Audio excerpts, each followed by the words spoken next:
आजकल एक बहुत बड़ी बहस चल रही है।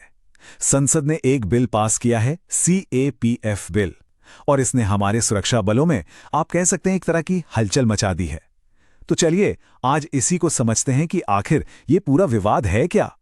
तो बात कुछ ऐसी है कि एक नया कानून जो असल में व्यवस्था बनाने के लिए लाया गया था, वो अब खुद ही एक बहुत बड़े हंगामे की वजह बन गया है। पर ऐसा हुआ क्यों? और यही तो वो सवाल है जो इस पूरी बहस के सेंटर में है कि आखिर इस नए बिल को लेकर हमारी सुरक्षा अधिकारी इतने परेशान क्यों हैं। इसका जवाब ढूंढने के लिए हमें थोड़ा सा बैकग्राउंड समझना होगा। तो इस पूरे टकराव को समझने के लिए हमें थोड़ा पीछे जाना होगा, इसकी जड़ तक। और ये कहानी शुरू होती है CAPF से। तो सबसे पहले ये CAPF है क्या? इसका मतलब है सेंट्रल आर्म्ड पुलिस फोर्सेस। ये हमारी आंतरिक सुरक्षा की रीढ़ की हड्डी हैं, ऐसा कह सकते हैं। पर दिलचस्प बात यह है कि ये नया बिल इन सभी 7 बलों पर लागू नहीं होता। ये बिल खास तौर पर इन 5 फोर्सेस पर फोकस करता है: BSF, CISF, CRPF, ITBP और SSB। और पूरा का पूरा विवाद वो इन्हीं बलों की लीडरशिप को लेकर है।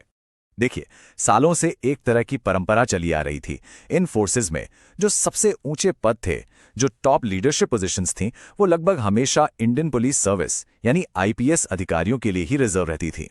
तो सोचिए जरा, जो अधिकारी इन बलों में जमीनी स्तर से भर्ती होते थे, अपना पूरा करियर इनमें लगा देते थे, उनके लिए सबसे ऊंचे पद तक पहुंचना लगभग नामुमकिन था। और जाहिर है इसी वजह से CAPF के अंदर कई सालों से इस सिस्टम का विरोध हो रहा था। खैर, सालों के विरोध के बाद ये मामला आखिरकार देश की सबसे बड़ी अदालत यानी सुप्रीम कोर्ट तक पहुंचा। और बस यहीं से कहानी में एक बहुत बड़ा मोड़ आया। पिछले ही साल सुप्रीम कोर्ट ने एक बिल्कुल साफ और सीधा निर्देश दिया। कोर्ट ने कहा कि CAPF के टॉप पदों पर IPS अधिकारियों की मौजूदगी को अगले 2 सालों के अंदर भारी रूप से कम किया जाना चाहिए। ये एक ऐतिहासिक फैसला था, सच में। तो सबको लगा कि CAPF अधिकारियों की सालों की लड़ाई अब जाकर खत्म हुई। लेकिन तभी संसद एक नया कानून ले आई और इस कानून ने पूरी बाजी ही पलट कर रख दी। सुप्रीम कोर्ट के आदेश को लागू करने के बजाय संसद ने एक ऐसा बिल पास किया जो ठीक उसका उल्टा करता हुआ दिख रहा था। इस बिल ने टॉप पदों पर IPS अधिकारियों के लिए एक यूनिफॉर्म रिजर्वेशन बना दिया। और जरा ये आंकड़े देखिए। इस नए बिल के मुताबिक एडिशनल डायरेक्टर जनरल यानी ADG के 67% पद अब IPS अधिकारियों के लिए आरक्षित होंगे। और बात यहीं खत्म नहीं होती। इंस्पेक्टर जनरल यानी IG के 50% पद वो भी IPS अधिकारियों के लिए रिजर्व कर दिए गए।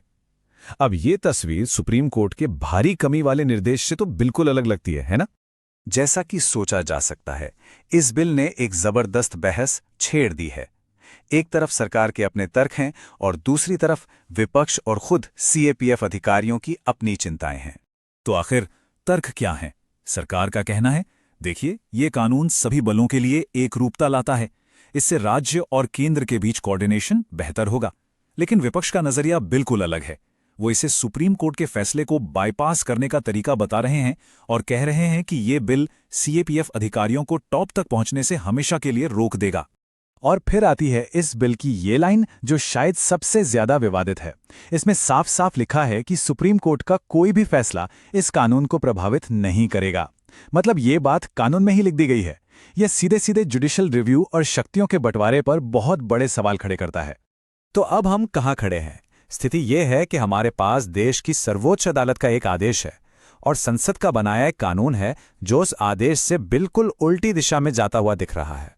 और आखिर में यही बड़ा सवाल बचता है, क्या ये बिल वाकई सुरक्षा बलों में एकरूपता और बेहतर कोऑर्डिनेशन लाने के लिए है, जैसा कि सरकार दावा कर रही है, या ये न्यायपालिका के अधिकार को कमजोर करने और एक कानूनी प्रक्रिया को दरकिनार करने का एक तरीका है?